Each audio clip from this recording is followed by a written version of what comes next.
Bravo. Dans un contexte économique particulièrement difficile, vous avez répondu présent à l'appel aux dons de TV Liberté.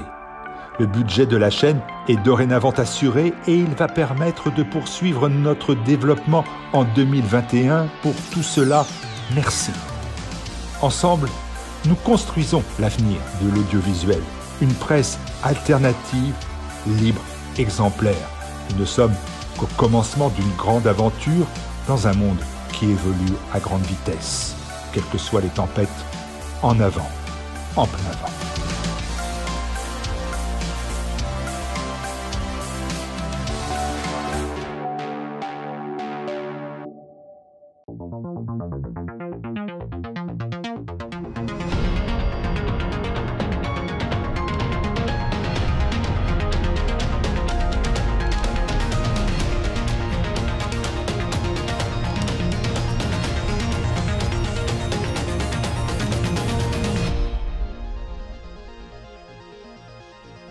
Bonjour à tous et bienvenue dans ce nouvel Immédiat et toute l'équipe de l'émission vous présente évidemment ses meilleurs vœux pour cette année 2020. Bonjour Jean-Yves. Bonjour Nicolas, bonne année à vous, bonne année à tous. Alors au sommaire, aujourd'hui, nous analyserons d'abord les incroyables images de l'entrée en force des partisans de Donald Trump dans le Capitole, en pleine séance de ratification de l'élection de Joe Biden. Nous reviendrons ensuite en longueur sur cette répugnante affaire de pédocriminalité qui agite le marigot politico-médiatique parisien. À l'image du sinistre Olivier Duhamel et ses proches, la gauche 68arde qui donnait des leçons d'humanisme à tout le monde abritait en réalité les pires déviances. Comme chaque semaine, nous reviendrons sur l'actualité médiatique des derniers jours dans notre revue de presse. Et enfin, nous nous pencherons ensemble sur la question de la vaccination entre propagande médiatique, incurie gouvernementale et doute réel. Immédiat numéro 330, c'est parti.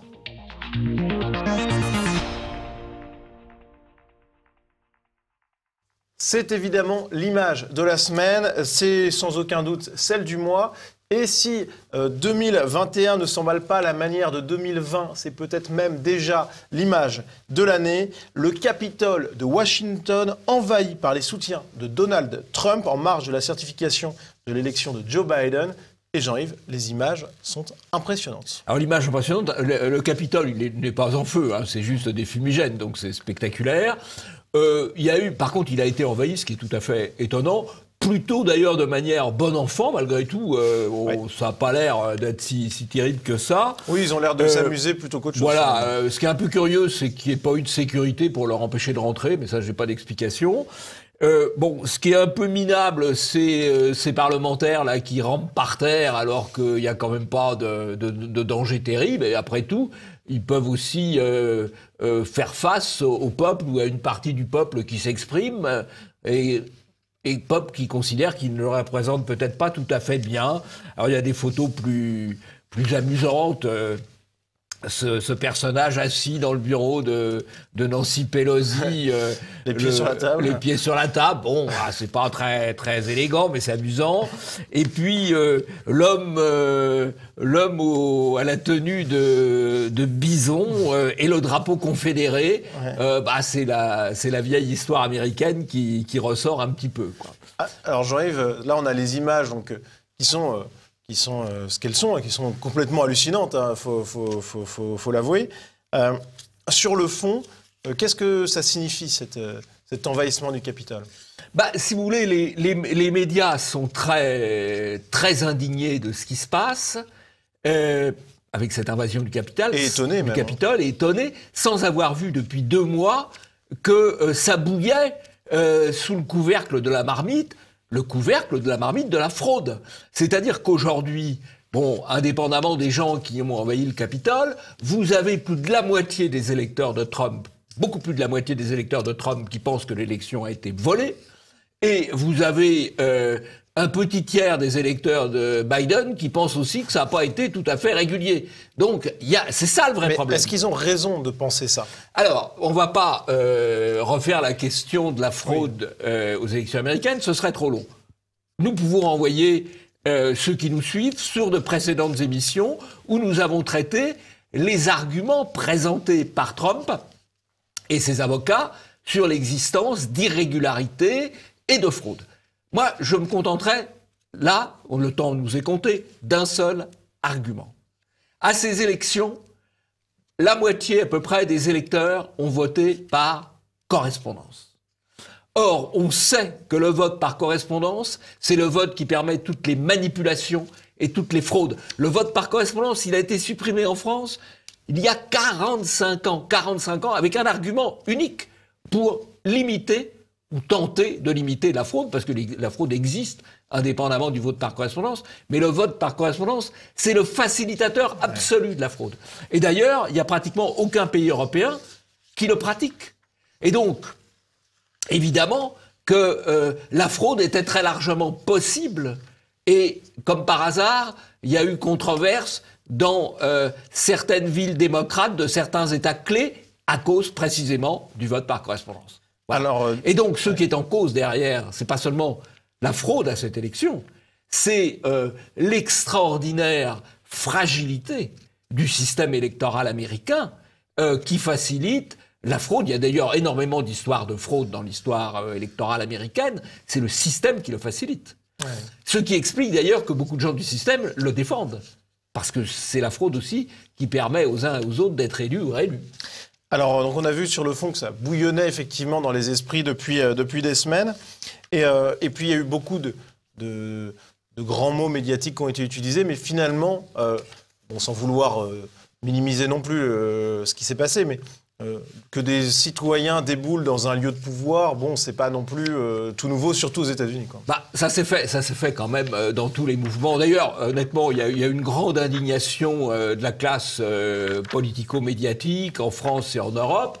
Je dois dire, quand il y a des manifestations ou des déboulements dans des lieux de pouvoir en Hongrie ou en Pologne ou en Biélorussie, ils trouvent ça formidable. Oui, c'est vrai. Ou en Ukraine, ouais. Ils trouvent ça formidable. Bon, c'est un peu une révolution de couleur aux États-Unis, quoi. Voilà, qui va pas marcher d'ailleurs malheureusement, parce que pour qu'une révolution de couleur marche, elle a besoin du soutien médiatique. Ouais. Mais et alors ils prennent des airs indignés, qui sont d'ailleurs un peu les mêmes airs indignés que prenaient les hiérarques du système soviétique.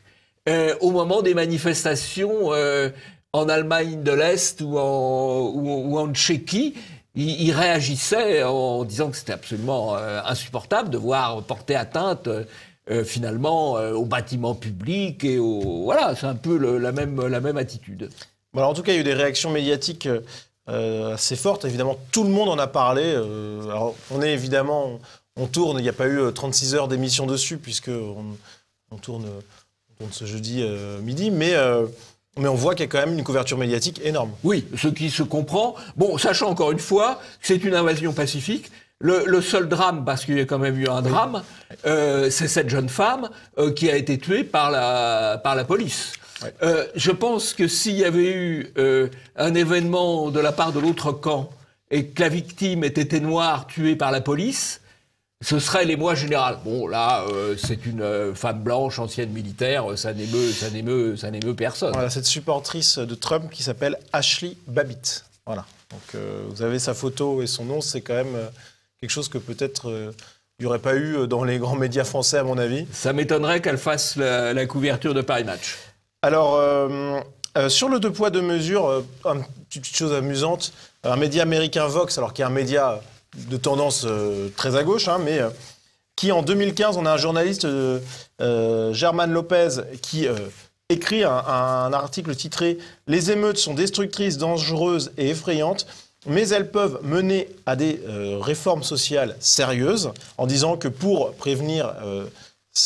éviter ces révoltes, ces émeutes, eh bien, il fallait prendre en compte ce qu'elle portait en elle. Et le lendemain donc, de l'attaque du Capitole, ce même journaliste qui écrit un article titré « Toutes les personnes qui sont rentrées de force dans le Capitole doivent être arrêtées ». Et la seule manière d'arrêter ces émeutes, c'est plus de comprendre les causes, mais d'arrêter tout le monde. Voilà, c'est une façon de voir les choses. Je pense que d'ailleurs, dans les deux cas, effectivement, c'est pas anormal de poursuivre les gens qui commettent des actes illégaux. Ça, c'est dans la logique. vrai. Il faut proportionner aussi. Mais c'est pas interdit non plus d'essayer de comprendre les mouvements de foule. Je pense qu'on peut partager les deux, d'un certain point de vue, les deux démarches. Simplement, le journaliste, pour les uns, il faut les excuser, pour les autres, il faut les réprimer. Oui, parce que Baltimore, à l'époque, c'était effectivement des émeutes de gauche, bien sûr. Donc, de gauche, et avec des incendies, avec des meurtres. Oui. Ce qui, encore une fois, n'a pas été le cas, même si c'est vrai que symboliquement, l'invasion d'un bâtiment public... ça a une certaine symbolique forte, mais enfin, il ne faut pas non plus en faire un drame. Et alors, pour conclure ce sujet, on a vu, Jean-Yves, que Donald Trump avait été censuré par les réseaux sociaux pour la première fois. Alors, il avait déjà été censuré un petit peu indirectement. Là, il a été suspendu sur Twitter et Facebook a supprimé de son compte. C'est gravissime. Et c'est M. Zuckerberg qui dit « Je défends la démocratie ». M. Zuckerberg est un censeur. Oui, surtout qu'ils ont censuré... une vidéo dans laquelle il appelle au calme, en fait. Oui, mais même à la limite, c'est un personnage politique majeur, il est encore président des États-Unis pour 10 jours, ce n'est pas à une entreprise privée de le censurer, ce qui est d'ailleurs, d'un certain point de vue, une violation de la Constitution américaine. Alors passons au sujet suivant, Olivier Duhamel, pédocriminalité et omerta médiatique.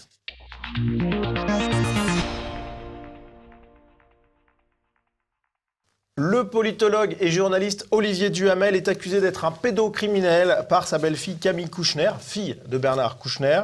Selon elle, Olivier Duhamel a régulièrement violé son frère jumeau alors qu'il avait 12 ans. On l'apprend dans son livre bientôt publié, mais aussi dans un article du Monde d'Ariane Chemin, Olivier Duhamel, l'inceste et les enfants du silence. On peut lire dans cet article une citation de Camille Kouchner. « Je ne révèle rien dans ce livre, tout le monde sait. » Tout le monde, non, renchérit Le Monde, mais un bon nombre d'amis du couple figurent de la bourgeoisie intellectuelle parisienne en parlant d'une véritable omerta et en décrivant un petit peu le fonctionnement de cette famille élargie, la familia grande.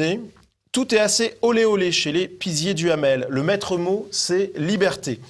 Dans ce phalanstère foutraque défile la gauche culturelle, le philosophe Luc Ferry, la productrice Fabienne Servan-Schreiber, le documentariste et historien Patrick Rothman, le professeur Mario Bettati, théoricien du droit d'ingérence humanitaire avec Bernard Kouchner, Janine Mossus-Lavaux, pilier de Sciences Po, mais aussi l'avocat pénaliste Jean Veil, et l'ex-ministre socialiste de la Justice, Elisabeth Guigou, future présidente de la commission sur les violences sexuelles commises contre les enfants, créée en 2020. On a d'autres éléments de ce contexte avec Ariane Chemin. Et c'est une famille, par ailleurs, qui, c'est l'exemple même de la famille post-68arde où le maître mot, c'est la liberté. Et les enfants vivent comme des adultes, écrivez-vous, au bord de cette piscine de Sanary-sur-Mer. Oui, et c'est ce qui est intéressant, je trouve, dans le livre, c'est qu'elle décrit pas seulement un inceste, elle décrit un climat incestueux. Vous avez 12 ans, on vous dit « Ah, mais t'as toujours pas vu le loup à 10 ans ?» Tout le monde s'embrasse sur la bouche, les adultes se baignent nus dans la piscine, mais on ne demande pas aux enfants si ça les gêne. Les gamins vont chercher une balle sous la table et tout le monde est en train de se faire du pied à tout le monde. Le mari à sa copine. Les photos affichées nues, ça m'a beaucoup frappé. Olivier Duhamel faisait des photos des fesses, des seins, de ses beaux enfants, de ses invités, et tout était affiché sur les murs de la maison. Donc c'est quand même une licence particulière. Et Evelyne Pisier, elle disait toujours liberté, liberté, et la liberté primait surtout. Alors Jean-Yves, là on a vu le contexte ensemble. Est-ce que vous pouvez nous dire qui est Olivier Duhamel ? Olivier Duhamel, c'est pas n'importe qui, c'est un homme qui est au cœur des pouvoirs, au cœur du pouvoir, au cœur des pouvoirs, parce qu'il est universitaire, enseignant à Sciences Po, président de la Fondation nationale des sciences politiques, directeur de collection chez des éditeurs. Il est homme politique parce qu'il a été au Parti socialiste pendant de longues années, député européen pendant 7 ans, je crois. Il est journaliste, il est sur un certain nombre de médias, notamment les médias du groupe Lagardère. Europe 1 et LCI. Europe 1 et LCI. Et donc, il est au cœur de tous les pouvoirs. Il est tellement au cœur de tous les pouvoirs, c'est qu'il est même le président du siècle, qui est le club de pouvoir français, le Davos français. Voilà. Donc concrètement, c'est un club extrêmement fermé qui regroupe pour des déjeuners ou des dîners plus exactement tous les grands oligarques français. Okay. Des médias, des entreprises, de la presse et de la politique. Voilà. Et Duhamel, il est dans tout ça. Il est au cœur de tout ça. Il est président de tout ça. Donc, c'est pas une bavure du système, à l'intérieur du système. il est au cœur du système. Et on voit d'ailleurs qu'il a écrit des ouvrages, par exemple avec Martine Aubry ou Daniel Cohn-Bendit. Oui, des ouvrages de combat contre l'extrême droite, évidemment. Ouais. Bon, très bien, Jean-Yves, on a un petit peu déjà d'éléments sur qui est cet homme très puissant. On va s'intéresser maintenant aux positions qu'il défend. On va d'abord voir qu'il était vent debout contre le populisme. On voit par exemple avec cet entretien en marge d'une conférence à Sciences Po, justement sur la lutte contre le populisme. On va parler des définitions du populisme, bien sûr il le faut. On va parler des causes du populisme, bien sûr il le faut. Mais pour la première fois, on va aussi se concentrer sur ce que les démocraties doivent faire pour répondre aux poussées populistes. Justement, vous voyez, là, il n'est pas dans une logique universitaire d'analyse d'un fait, il est dans une logique politique de combat d'un fait, ou d'une tendance politique. Alors, autre démonstration de cette logique un petit peu de combat, c'est son avis sur Donald Trump. Trump est imprévisible, mais il est aussi grossier, raciste, assez souvent, contrairement à ce qu'il dit, incohérent, parfois par des actes indignes de la fonction présidentielle de président des États-Unis. Là aussi, c'est un discours militant de la part du camp du bien. Alors, il a eu un rôle important d'ailleurs comme acteur sectaire du camp du bien, notamment au début des années 90, c'est-à-dire à peu près au moment où il tripotait son beau-fils. Et je signalerai trois éléments très importants. Il avait mené une campagne très vive contre le retour de la proportionnelle en 1992, ce qui est évidemment déterminant dans le jeu politique et dans la possibilité pour le Front National de s'exprimer. En 1993, il avait pris la tête d'un mouvement des vigilants qui visait à dénoncer des intellectuels politiquement incorrects. Et à la même époque, il avait voulu s'opposer à la nomination de Pascal Gauchon, qui est un historien particulièrement brillant, à la tête de la collection Major des PUF. Donc un agent, ce Duhamel, un agent du sectarisme politiquement correct, particulièrement actif et virulent. Alors justement, on va écouter un petit peu Pascal Gauchon, qu'on a interrogé sur cette époque. Il avait donc été attaqué pour avoir été politiquement incorrect dans une partie de sa vie, par Olivier Duhamel. Donc on écoute Pascal Gauchon tout de suite. Michel Prigent m'avait demandé de prendre la tête d'une collection au PUF, la collection Major, qui était destinée, comme le nom l'indique, aux classes prépa. Et Olivier Duhamel, avec Alexandre Parodi, se sont indignés du fait que j'ai été choisi pour diriger cette collection. Ils ont organisé des pétitions contre moi, des articles. J'ai eu droit à peu près à un article toutes les semaines dans les principaux journaux de gauche qui se relayaient.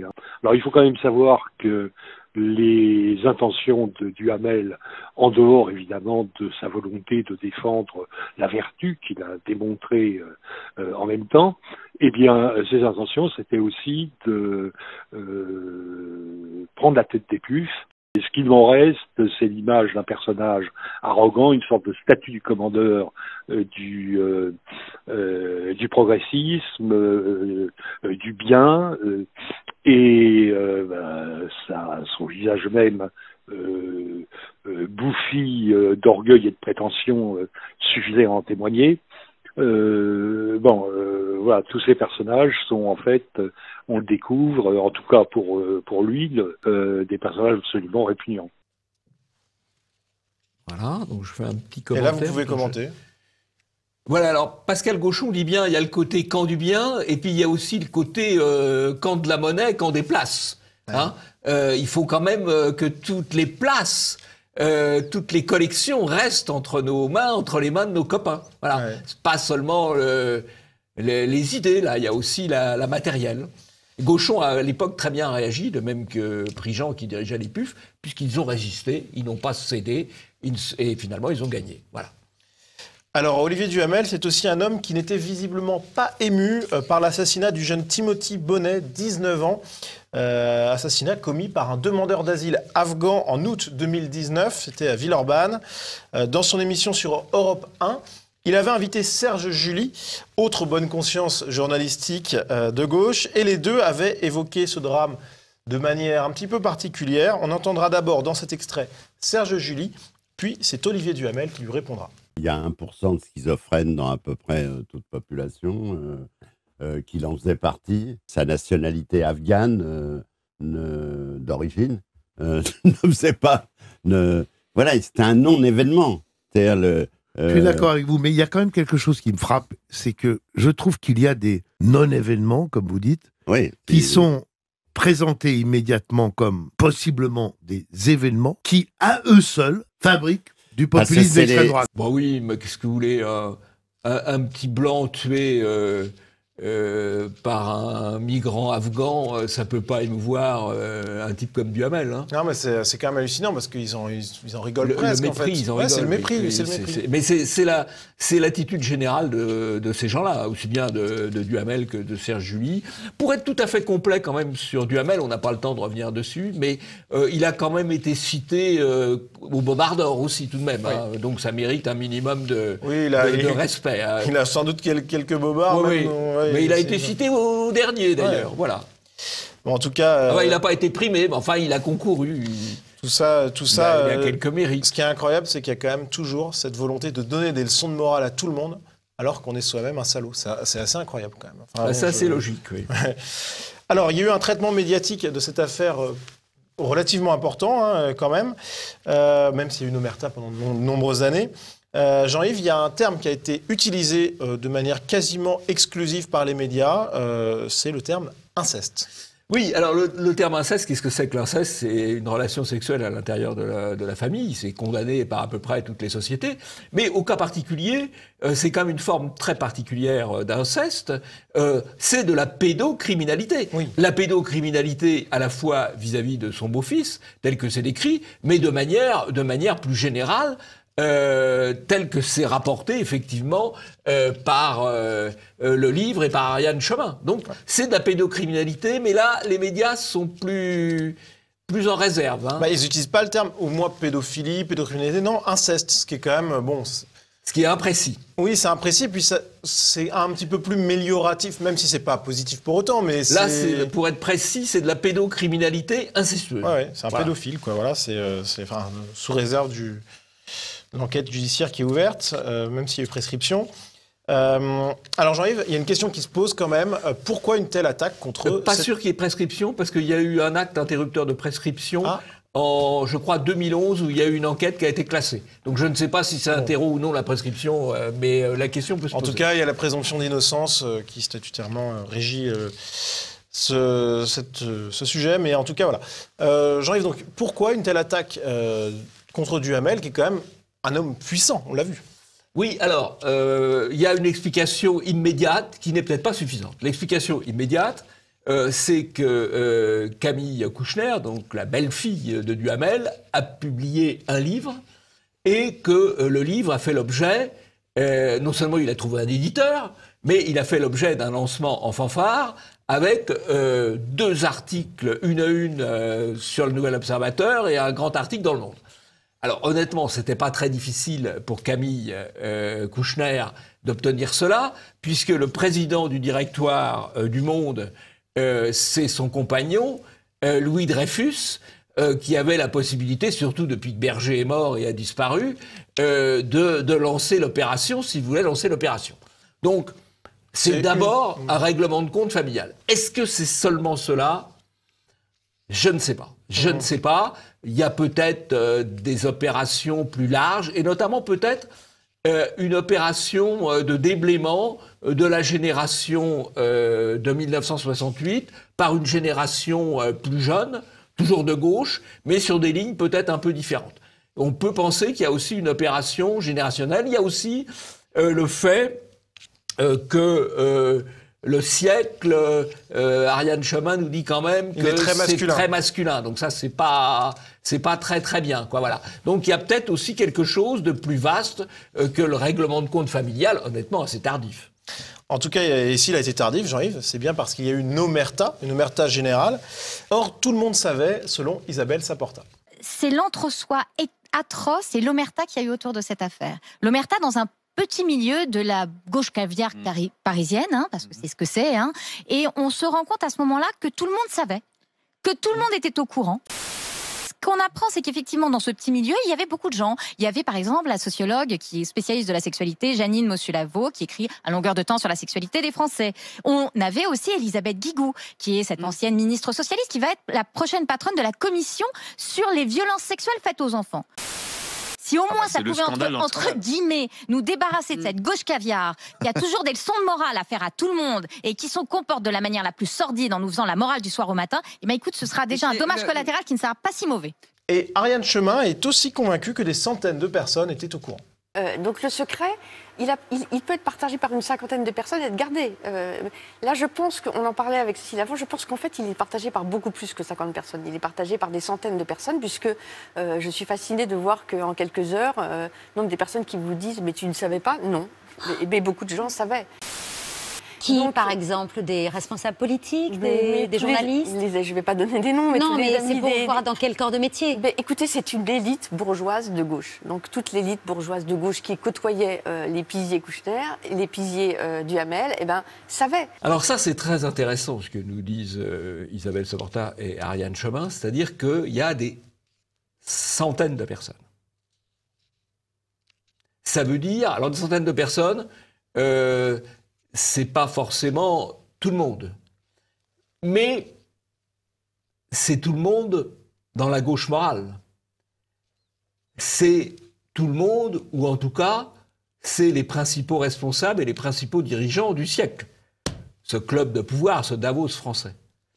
Et donc, comment se fait-il que ces gens qui savaient qui était Olivier Duhamel, l'ait pris comme vice-président du siècle pendant un certain nombre d'années, et il est élu plus récemment président du siècle. Ils savaient et ils l'ont choisi, et ils l'ont élu. Alors, pourquoi? Parce qu'ils considéraient que, bon, parfois, ça n'avait pas d'importance, ou parce qu'ils considéraient que c'était une manière supplémentaire de le tenir. Car il est évident que dans les grandes oligarchies, on ne fait confiance qu'aux gens qu'on tient. Et peut-être pensaient-ils le tenir. Peut-être le font-ils tomber aujourd'hui, ou certains le font-ils tomber aujourd'hui à titre d'avertissement pour d'autres. Je ne sais pas. Mais c'est quand même très intéressant à savoir que des centaines de gens connaissaient les pratiques de M. Duhamel et l'ont porté au plus haut sommet, que ce soit la présidence de la Fondation nationale des sciences politiques ou que ce soit la vice-présidence puis la présidence du siècle. En tout cas, vraiment, c'est ça, c'est un sujet. Quand on voit, même la traduction poétique de tout ça, quand on voit que c'est des gens qui ont joui de salir leurs propres enfants, Jean-Yves, ça laisse un petit peu songeur sur l'espèce de perversité qu'ils devaient avoir à détruire la société, la France. Ils ont assez bien réussi. Ils ont assez bien réussi. Ouais. Sans doute à abîmer leurs enfants, ça c'est sûr, mais aussi à détruire la société dont ils sont issus et dont ils ont été les bénéficiaires, les privilégiés. Et d'ailleurs, on le voit dans le livre, alors c'est pas forcément le sujet, mais c'est intéressant quand même que, par exemple, Bernard Kouchner, qui allait sauver des petits-enfants en Afrique ou ailleurs avec son sac de riz, eh bien, quand il revenait chez lui, ses propres enfants, il leur administrait des somnifères pour pas qu'ils dérangent au moment de s'endormir. Pareil, Christine Ockrent, qui était sa compagne, qui finalement n'aimait pas du tout les enfants, et quand il y avait du monde à dîner, ils étaient priés de ne pas faire un bruit, il n'y avait aucun amour dans cette famille. Et en fait, c'est un monde où c'est des gens qui ont donné des leçons et qui finalement, d'ouverture à l'autre, d'amour de l'autre, et qui finalement n'aimaient même pas leurs enfants, quoi. Non, et aimaient les médicaments par contre. Ouais, enfin c'est hallucinant. Enfin bon, c'est une actualité, pour commencer 2021, c'est assez lourd. Du trou de l'oligarchie. Exactement. Passons à la revue de presse.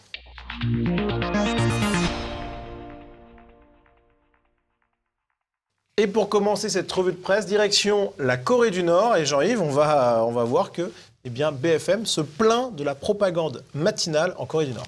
La propagande du royaume des Kim s'immisce dans le quotidien des Nord-Coréens. Dès leur réveil, chaque matin, des groupes de femmes au foyer encouragent bénévolement les travailleurs au rythme de chants patriotiques. Alors nous, on n'a pas besoin de jeunes filles qui encouragent les travailleurs le matin en matière de propagande. On a France Info, on a France Inter, on a BFM, on a Europe 1, on a le JDD, on a Paris Match.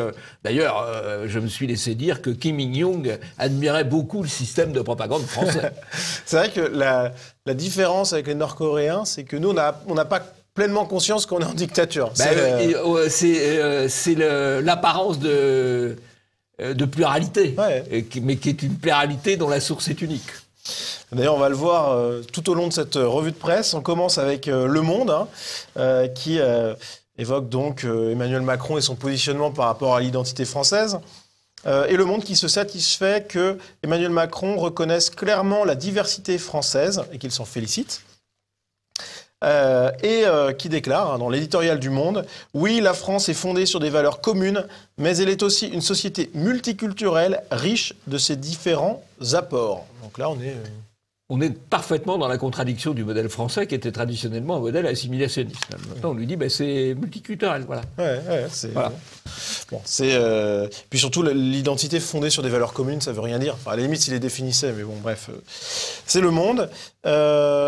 Autre cas de propagande médiatique, Jean-Yves, on est au Réveillon et Benjamin Cauchy tweet « Le souci de la nuit de la Saint-Sylvestre pour les médias mainstream, c'est une fête en Bretagne. En revanche, aucun mot sur les centaines de voitures brûlées. Continuez à fermer les yeux. » Oui, alors je pense que la rave party a servi de diversion aux incendies de voitures, comme on dit, traditionnels à la Saint-Sylvestre.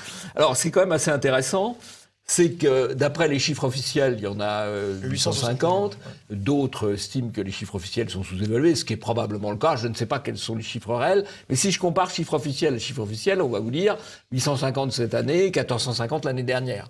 Sauf que c'est 850 une année de couvre-feu. Hein, donc, c'est pas exactement comparable. C'est probablement, encore une fois, minoré par les services officiels. Alors, Marianne nous apprend, Jean-Yves, que TF1 s'engage pour la GPA, la gestation pour autrui. On peut lire dans cet article de Marianne, les employés de TF1 peuvent désormais bénéficier de congés parentaux après avoir fait appel à une mère porteuse à l'étranger. Ils sont plusieurs dans ce cas, précise Marianne. Et on a Sophie Danis, directrice communication de TF1, qui déclare « Chez TF1, on est engagé pour la GPA tant dans notre politique interne que dans le choix de l'angle de nos reportages. » Alors ça, c'est intéressant. D'abord, parce que la GPA, pour le moment, elle n'est pas légale. Là, on encourage l'achat d'enfants à l'étranger. Et surtout, ce qui est le plus intéressant, si je puis dire, indépendamment de l'aspect moral et légal de la question, c'est qu'elle nous dit, on est engagé dans notre politique interne et dans l'angle. Or, vous savez qu'en matière de journalisme, ce qui est évidemment très important, c'est l'angle avec lequel on traite un sujet. On peut d'ailleurs traiter un sujet sous plusieurs angles, si on veut avoir une vision plurielle des choses. Là, il y a un angle, c'est le bon angle. Ça s'appelle... c'est pareil, en Corée du Nord, il y a un angle qui est plutôt favorable au président Kim Jong-un. Mais c'est un angle. C'est un angle. Bon. Alors TF1 toujours, qui le 30 décembre a tweeté « À la rencontre des Samis de Laponie, dernier peuple autochtone d'Europe. » Oui, alors les Samis de Laponie, c'est un peuple autochtone qui participe d'ailleurs du développement général. Hein. Mais le dernier peuple autochtone, c'est pas le dernier peuple autochtone. Le dernier peuple autochtone, c'est nous. Oui. C'est les Européens. C'est les Européens d'origine et de culture européenne. C'est nous, les derniers peuples autochtones. Oui, il en reste quand même un peu plus qu'un seul en Europe. Voilà, pour le moment. Oui, il y a les Celtes, les Germains, les Latins, etc. Autre actualité qui dit fin d'année, Jean-Yves dit forcément classement des personnalités françaises les plus appréciées. Et c'est donc le JDD qui s'y colle, avec les 50 Français les plus appréciés. On voit Jean-Jacques Goldman, qui est le Français le plus apprécié, et Sophie Marceau, la Française la plus appréciée. C'est un classement dont on a l'habitude.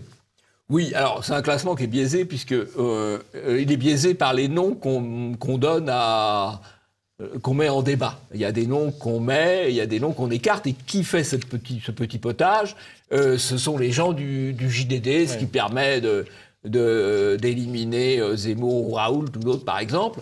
Et Et le JDD, qu'est-ce que c'est? Le JDD, c'est le groupe Lagardère. Et le groupe Lagardère, qu'est-ce que c'est Paris Match, c'est la propagande pour Macron. Et c'est la réception de 469 millions d'euros de prêts garantis par l'État, dont on dit que quand Lagardère ne pourra pas le payer, on l'oubliera. Ouais. Et donc on voit bien là tout l'entre-soi incroyable entre le journalisme, le monde politique macronien et puis même le monde de la culture aussi. Mais même le monde de la culture, voilà. Là, c'est encore de l'entre-soi, mais on fait semblant de faire voter, mais sur des listes préalablement correctement sélectionnées. C'est encore plus efficace que la fraude via le vote par correspondance. Je ne sais pas, après, je ne sais pas comment les résultats sont traités, je ne suis pas derrière l'ordinateur. Hein. Ouais. Bon, voilà. Alors, autre actualité de ces derniers jours, c'est la focalisation sur l'ultra-droite. Aïe, ça me fait peur, non, Nicolas. Là, ça va vous faire d'autant plus peur. On le voit avec cette infographie du Parisien qui répertorie les activistes de l'ultra-droite, les terroristes, carrément la fachosphère, les intellectuels, dont vous faites partie, Jean-Yves. Je suis pas dans les terroristes, ça va. Et les artistes aussi. Enfin bon, bref, c'est un inventaire complètement un peu de briquet de broc. Alors, c'est une opération de communication, en fait, du Parisien, autour d'un livre que M. Descugis a fait sous la dictée de M. Nunez. Alors, Descugis, qui est journaliste au Parisien. Journaliste au Parisien, mais enfin, journaliste, il est surtout pigiste pour la DGSI. Et d'ailleurs, M. Nunez, qui est l'ancien patron de la DGSI, commente le livre de M. Descugis que ses services sont alimentés. Donc c'est encore une affaire d'entre-soi tout à fait significative. Alors Descugis, c'est pas n'importe qui quand même. Attention. Respect. Descugis, Bobardor 2 reprises. L'affaire Mera, vous savez, c'était un blond aux yeux bleus. De type, voilà. Et l'arrestation de Dupont de Ligonnès, un grand journaliste. C'est vrai que ça fait 2 beaux bobardeurs. Vraiment, un bobardeur de première magnitude. Et alors, il était justement venu présenter son livre sur le plateau de C'est à vous, on va l'écouter. L'ultra-droite, ce sont ces survivalistes, mais aussi des identitaires, des ultranationalistes, une galaxie très composite. Mais finalement, ils sont peu nombreux, 3000 à peu près. Alors, les chiffres datent un peu, en fait. C'est les chiffres du renseignement, ça date de 2005. Ah oui. Donc, c'est... Voilà. Une quinzaine d'années, oui. En gros, à l'époque, ils identifiaient 500 personnes qui étaient un noyau vraiment prêt à basculer dans le terrorisme et une sphère un peu plus grande qui allait jusqu'à 3000 personnes. Nous, on pense que ces chiffres sont sous-évalués. Il y a l'éclosion de ces groupuscules survivalistes dont on sait peu de choses. Il y a eu 5 attentats déjoués, enfin de projets d'attentats déjoués, dont 2 de survivalistes. Et ils se sont formés en groupuscules. Pendant des mois, ils étaient passés aussi à travers les radars. Vous avez une menace d'ultra-droite qui est en fait en miroir de cette menace islamiste. Et à chaque fois qu'il y a des attentats, chaque fois qu'il y a des attentats islamistes, on voit qu'il y a une augmentation importante des actes anti-musulmans. Pendant un moment, en fait, les renseignements se sont focalisés sur la menace islamiste, un peu aussi sur la menace d'extrême gauche. Oubliant. Et voilà, de fait, tout ce qui est à l'extrême droite, à l'ultra droite, a été un peu oublié. Et c'est pas nous qui le disons, c'est le procureur là, de Clermont-Ferrand qui a eu à traiter cette affaire avec Frédéric Limolle, qui dit qu'aujourd'hui, enfin, la France est le seul pays, si vous voulez, à ne pas à traiter la radicalisation que du point de vue islamique. Juste 2 choses. Mort du terrorisme islamique, plus de 300. Mort du terrorisme, comme ils disent, d'ultra-droite, 0. Voilà. Et ils ont soi-disant déjoué 3-4 affaires bidons manifestement montées par les services. D'ailleurs, on voit que tout ça, c'est une opération. On le dit d'ailleurs, il faut faire le miroir. Et donc, il y a la réalité du terrorisme et du communautarisme musulman, et on met en face un miroir ou une fausse fenêtre totalement inventée, dans certains cas manipulée. Les affaires soi-disant de terrorisme déjouées, c'est une blague totale. Alors on va finir cette revue de presse avec une bonne nouvelle, Jean-Yves, en provenance du Royaume-Uni, puisque la justice britannique a refusé l'extradition de Julian Assange vers les États-Unis. C'est une bonne chose, c'est pas encore parfait parce qu'il y a un appel. Et en tout cas, même s'il n'est pas extradé vers les États-Unis, il reste en prison. Oui. Ceci étant, avec l'arrivée de Biden, on ne peut que lui souhaiter de ne pas aller aux États-Unis. Oui, ça va être plus compliqué qu'avec Donald Trump, a priori quand même. Passons au deuxième sujet, vaccin, amateurisme à tous les étages.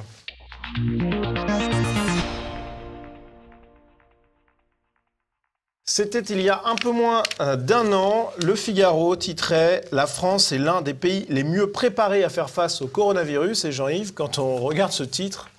Excellent titre, excellent journaliste, monsieur Damien Mascret, qui est un journaliste, un médecin, il a fait l'école des journalistes de Lille, il est sexologue, il travaille aussi à France 2, enfin c'est une référence en matière de désinformation.